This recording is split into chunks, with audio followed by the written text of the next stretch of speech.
ఎట్టకేలకు చిట్ట చివరకు పోసాని కృష్ణమురళిని అరెస్ట్ చేశారు. ఇంకా కోర్టులో ప్రొడ్యూస్ చేయలేదు. బహుశా ఇవాళ సాయంత్రానికి కోర్టులో ప్రొడ్యూస్ చేస్తారని అనుకుంటున్నాను. పోసాని కృష్ణమురళి సినిమా రచయిత, నటుడు, దర్శకుడు కూడా. అంతేకాదు వైఎస్ఆర్ కాంగ్రెస్ పార్టీకి ఐడెంటిఫై అయినటువంటి సినిమా ఫీల్డ్లోని ఒకానొక ప్రముఖుడు. ఫిల్మ్ డెవలప్మెంట్ కార్పొరేషన్ చైర్మన్గా కూడా బాధ్యతలు నిర్వహించినటువంటి వ్యక్తి. అనేక సందర్భాల్లో అనేక ప్రెస్ మీటుల్లో తెలుగుదేశం పార్టీని, చంద్రబాబు నాయుడు గారిని, పవన్ కళ్యాణ్ గారిని విమర్శించడం కూడా జరిగింది. దాన్ని దృష్టిలో పెట్టుకొని కక్షపూరితంగా అతన్ని అరెస్ట్ చేయాలని ప్రభుత్వం వచ్చిన దగ్గర నుంచి కూడా ప్రయత్నం చేస్తున్నారు. ఒకానొక దశలో పోసాని కృష్ణమురళి తను రాజకీయాలకు దూరంగా వెళ్ళిపోతానని, ఇలాంటి కక్షపూరితమైన రాజకీయాలు ఉంటే మనం మనుగడ కొనసాగించలేమనేటువంటి ఉద్దేశంతో రాజకీయాల నుంచి తప్పుకోవాలని నిర్ణయించుకున్నట్టు కూడా ప్రకటించారు. దాంతో తెలుగుదేశం కొద్దిగా శాంతించిందని, లోకేష్ కొద్దిగా శాంతించాడని, ఇక పోసాని కృష్ణమురళిని అరెస్ట్ చేయకపోవచ్చుననేటువంటి ఊహాగానాలు ఉన్నాయి. ఆ ఊహాగానాలన్నింటినీ కూడా పటాపంచలు చేస్తూ నిన్న రాత్రి ఆయన్ని హఠాత్తుగా ఇంటికి వెళ్ళి అరెస్ట్ చేశారు. హైదరాబాదులో నివసిస్తున్నటువంటి పోసాని కృష్ణమురళి ఇంటిలోకి ప్రవేశించి ఆయనకి నోటీస్ ఇచ్చి ఆయన అరెస్ట్ చేసి తీసుకువెళ్ళారు. అన్నమయ్య జిల్లాలో ఆయన కోర్టులో హాజరు పరచనున్నారనే విషయం తెలుస్తున్నది. సడన్గా ఒక కంప్లైంట్ తీసుకున్నారు. ఆ కంప్లైంట్ 20వ తారీఖున 22వ తారీఖున రిజిస్టర్ చేశారు. ఇమీడియట్గా హైదరాబాద్ వచ్చారు, అరెస్ట్ చేశారు, తీసుకువెళ్ళిపోయారు. ఇలాంటి పరిస్థితులు కొనసాగుతూ ఉన్నాయి. ఎవరినైతే అరెస్ట్ చేయాలనుకుంటారో వారి మీద ఒక కంప్లైంట్ ఇప్పించడం, ఆ పోలీస్ స్టేషన్లో రిజిస్టర్ చేయటం, రిజిస్టర్ చేసిన వెంటనే పోలీసులు బయలుదేరి వచ్చి ఆయన అరెస్ట్ చేయటం, అరెస్ట్ చేసి కోర్టులో ప్రొడ్యూస్ చేసి బెయిల్ రాకోకుండా నివారించే కార్యక్రమం చేయటం, నెలల తరబడి జైల్లో అట్టిపెట్టేటటువంటి కార్యక్రమం చేయటం అనేది గత 9 మాసాల నుంచి జరుగుతున్నటువంటి వ్యవహారం. దీన్ని పర్యవేక్షిస్తున్నటువంటి వ్యక్తి విద్యాశాఖ మంత్రి నారా చంద్రబాబు నాయుడు గారి కుమారుడైనటువంటి లోకేష్ గారు రెడ్ బుక్ రాజ్యాంగాన్ని అమలుపరచడంలో ఇలాంటి కార్యక్రమాలన్నీ కూడా దగ్గరుండి పర్యవేక్షణ చేస్తున్నారు. అయితే ఇక్కడ అభ్యంతరకరమైనటువంటి అంశం ఏమిటంటే, రాత్రి పోసాని కృష్ణమురళిని అరెస్ట్ చేసిన సందర్భంలో విజువల్స్ కూడా మనం చూసాం. పోలీసులు అని చెబుతున్నారు తప్ప వాళ్ళు పోలీసులో కాదో గుర్తించడానికి కావలసిన ఆధారాలు లేవు. ఎంటర్ అయ్యి తీసుకువెళ్తే ఏంటి పరిస్థితి? కాబట్టి పోలీసులు అని చెప్పబడేవారు ఎవరినైనా అరెస్ట్ చేయడానికి వెళ్ళినప్పుడు డ్రెస్ వేసుకొని దానికి సంబంధించినటువంటి ఆధారాలు చూపుతూ వెళ్ళవలసినటువంటి బాధ్యత నైతికంగానూ చట్టపరంగానూ పోలీసు వ్యవస్థ మీద ఉన్నదనే విషయాన్ని మర్చిపోయి వ్యవహరిస్తున్నారు పోలీసులు చంద్రబాబు నాయుడు గారి ప్రభుత్వంలో. దీన్ని ప్రజలు, మేధావులు ఖండించాలని ఈ సందర్భంగా నేను కోరుతూ ఉన్నా. సరే, పోసాని కృష్ణమురళి చేసిన తప్పేంటి, పోసాని కృష్ణమురళి కమిట్ అయిన క్రైమ్ ఏంటి అనేది ఇక్కడ మనం చర్చించాలి. ఏమీ లేదు, అనుచిత వ్యాఖ్యలు చేశారు కాబట్టి చంద్రబాబు నాయుడు గారిని, లోకేష్ గారిని, పవన్ కళ్యాణ్ గారిని తెలుగుదేశం పార్టీ అపోజిషన్లో ఉన్నప్పుడు, వైఎస్ఆర్ కాంగ్రెస్ పార్టీ అధికారంలో ఉన్నప్పుడు కొన్ని అనుచిత వ్యాఖ్యలు చేశారు కాబట్టి వారిని అరెస్ట్ చేశారు, వారి మీద కేసు పెట్టారు. నేను ఇక్కడ అడుగుతా ఉన్నా, రాజకీయాల్లో అనుచిత వ్యాఖ్యలు చేయని వారెవరు? చంద్రబాబు నాయుడు గారు అనుచిత వ్యాఖ్యలు చేయలేదా? లోకేష్ గారు అనుచిత వ్యాఖ్యలు చేయలేదా? అక్కడ దాకా ఎందుకు? ఇవాళ స్పీకర్గా ఉన్నటువంటి వ్యక్తి అనుచిత వ్యాఖ్యలు చేసినటువంటి సందర్భాలు ఎన్నున్నాయి. అలాగే డిప్యూటీ స్పీకర్ గారు ఆయన అనుచిత వ్యాఖ్యలు చేసిన ఎన్నున్నాయి. అక్కడ దాకా ఎందుకు? జనసేన నాయకుడు పవన్ కళ్యాణ్ గారు ఎన్ని సందర్భాల్లో ఎన్ని అనుచిత వ్యాఖ్యలు చేశాడు, ఎంత ఘాటైన విమర్శలు చేశాడు. విమర్శలు కాదు, బూతులు చేశాడు, బూతులు తిట్టాడు. అనరాని మాటలు కూడా తెలుగుదేశం పార్టీ తరపున ఉండి వైఎస్ఆర్ కాంగ్రెస్ పార్టీ నాయకుల్ని దూషించినటువంటి సందర్భాలు లేవా? తీసుకొట్టాను ఒక్కొక్క వైసీపీ నాయకుడికి చెప్తాను. ప్యాకేజీ గీకేజ్ అంటే తప్పు తీసుకొని పళ్ళు రాళ్ళ కొడతాను కొడకల్లారా, ఒక్కొక్కడికి చెప్తున్నాను.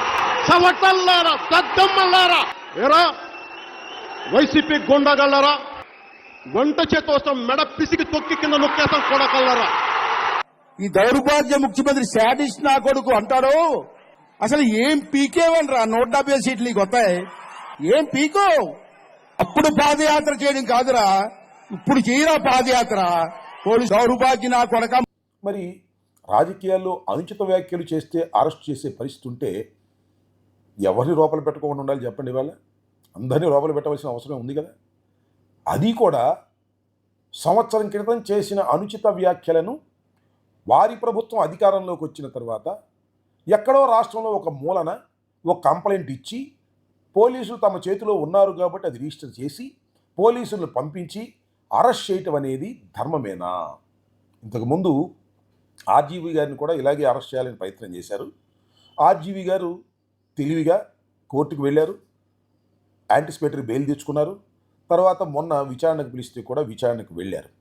అయితే వారి ఉద్దేశం ఏంటంటే ఆర్జీవీ గారు కానీ పోసాని కృష్ణమురళి గారు కానీ ఎవరైతే సినిమా ఫీల్డ్లో ఉండి వైఎస్ఆర్ కాంగ్రెస్ పార్టీని బలపరిచారో వారందరినీ కూడా అరెస్ట్ చేసి నెలల తరబడి జైల్లో పెట్టి భయపెట్టాలనేటువంటి ప్రయత్నం చేస్తున్నారు. ఇక్కడ ఒక చిన్న విషయాన్ని మనం గుర్తుపెట్టుకోవాలి. చంద్రబాబు నాయుడు గారి ప్రభుత్వం అధికారంలోకి వచ్చిన తర్వాత పోసాని కృష్ణమురళి గారి మీద కేసు పెట్టినప్పుడు పోసాని కృష్ణమురళి గారు నమస్కారం పెట్టి, అయ్యా నేను రాజకీయాలకు దూరంగా ఉంటాను, నేను ఇక రాజకీయాల గురించి మాట్లాడను అని ఆయన తప్పుకున్నాడు. అంటే ఒక విధంగా ఈ రాజకీయాల మీద ఇసుకుపెట్టి లేదు తాను జైల్లో పెడతారనేటువంటి ఉద్దేశంతోనూ ఇందువల్లనో రాజకీయాల నుంచి తప్పుకుంటాను అన్నా కూడా వదిలేస్తారేమో అని అనుకున్నాం. మేమట్ట వదులుతాం? మేము వదలం. మేము నిన్ను లోపల పెట్టాల్సిందే, జగన్మోహన్ రెడ్డి గారికి నువ్వు అండగా ఉండాల్సిందే అనేటువంటి సంకేతాలు వాళ్ళు ఇచ్చేటటువంటి కార్యక్రమం చేస్తున్నారు. పోసాని మురళీ గారిని వాళ్ళు అరెస్ట్ చేసిన తర్వాత కోర్టులో ప్రొడ్యూస్ చేసిన తర్వాత సాధ్యమంత వరకు బెయిల్ రాకోకుండా మేనేజ్ చేస్తారు. ఒకవేళ బెయిల్ రాకపోయినా 10 రోజులకో 20 రోజులకో నెల రోజులకో బెయిల్ వస్తుంది. బెయిల్ వచ్చేసిన తర్వాత బయటకు వస్తారు. బయటకు వచ్చేసిన తర్వాత పోసాని కృష్ణమురళి గారు కాముగా ఉండొచ్చు, కానీ ఆయన మనసు ఏ విధంగా పనిచేస్తుంది? చంద్రబాబు నాయుడు ప్రభుత్వం పోవాలని, మళ్ళా జగన్మోహన్ రెడ్డి గారి ప్రభుత్వం అధికారంలోకి రావాలని ఆయన మనస్ఫూర్తిగా కోరుకుంటాడు. పోసాని కృష్ణమురళిని లేదా ఆర్జీవీని లేదా వైఎస్ఆర్ కాంగ్రెస్ పార్టీ నాయకుల్ని ఇంతటితో అయిపోయిందని నేనేం అనుకోవటం లేదు. ఇంకా చాలామందిని అరెస్ట్ చేస్తారు, లోపల పెడతారు, మానసికంగా హింసిస్తారు. అయినా రాటు తేలి ఈ తెలుగుదేశం ప్రభుత్వాన్ని, కూటమి ప్రభుత్వాన్ని గద్దె దించేంత వరకు మేము విశ్రమించము అనేటువంటి శపథం చేసే విధంగా చాలామంది సైనికుల్ని తయారు చేయడానికి రెడ్ బుక్ రాజ్యాంగం పనికొస్తుందని నేను భావిస్తూ ఉన్నా. పోసాని కృష్ణమురళి గారిని బహుశా నేను ఈ వీడియో చేసే సమయానికి ఆయన ఇంకా కోర్టులో ప్రొడ్యూస్ చేయలేదు. బహుశా అన్నమయ్య జిల్లాలో ఈరోజు కోర్టులో ప్రొడ్యూస్ చేస్తారు. ప్రొడ్యూస్ చేసిన తర్వాత వారికి బెయిల్ రావటమా రాకపోవటం అనేది కోర్టు వారి డిస్కషన్. అయితే ఇక్కడ ఇంకొక విషయాన్ని కూడా మనం గుర్తించాలి. వారు పోలీసు వారు వెళ్ళినప్పుడు సరే అఫ్కోర్స్ వారు డ్రెస్లో లేరనుకోండి, డ్రెస్లో లేకపోయినా they have given a notice under section 47 class 1 class 2 BNSS ప్రకారం వారు ఒక నోటీస్ ఇచ్చారు. చిత్రమైన విషయం ఏంటంటే ఆ నోటీసులో 26వ తారీఖు సాయంత్రం అరెస్ట్ చేస్తే ఆ నోటీస్ మీద మాత్రం 27/2/2025 అనేటువంటి డేట్ వేశారు. అంటే it is the pre plan. ముందుగానే లోకేష్ గారి నాయకత్వంలో వారి ఇన్స్ట్రక్షన్స్ మీద పోలీసులు ఇదంతా తయారు చేసుకు వెళ్ళారు.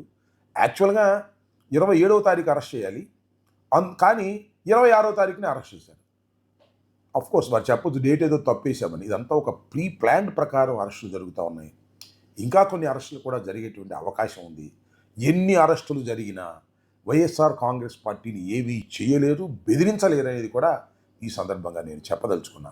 ఎవరైతే వైఎస్ఆర్ కాంగ్రెస్ పార్టీకి అనుగుణంగా ఇవాళ పనిచేస్తున్నారో, చురుగ్గా పనిచేస్తున్నారో వారి మీద కూడా కేసులు పెట్టాలి, చివరికి న్యాయవాదుల మీద కూడా కేసులు పెట్టాలనేటువంటి ఒక వ్యర్థ ప్రయత్నం ఇవాళ నారా లోకేష్ గారి నాయకత్వంలో జరుగుతున్నటువంటి విషయాలు మాకు అర్థమవుతున్నాయి. వీటన్నిటినీ కూడా ధైర్యంగా ఎదుర్కొంటాం, ధైర్యంగా ఎదుర్కొని న్యాయ పోరాటం చేస్తామని కూడా ఈ సందర్భంగా నేను మనవి చేస్తున్నాను. నేను పోసాని కృష్ణమురళి గారి కుటుంబానికి ప్రత్యేకంగా చెప్పదలుచుకున్నాను, వైఎస్ఆర్ కాంగ్రెస్ పార్టీ మీకు అండగా ఉంది, జగన్మోహన్ రెడ్డి గారు మీకు అండగా ఉన్నారు. ఒక వారం 10 రోజులు నెల రోజులు జైల్లో ఉన్నంత మాత్రాన ఏ విధమైన ఇబ్బందులు రావు. ఇబ్బందులు వచ్చిన తర్వాత వాటిని ధైర్యంగా ఎదుర్కొని ఉండవలసినటువంటి అవసరం ఉంటుంది. కాబట్టి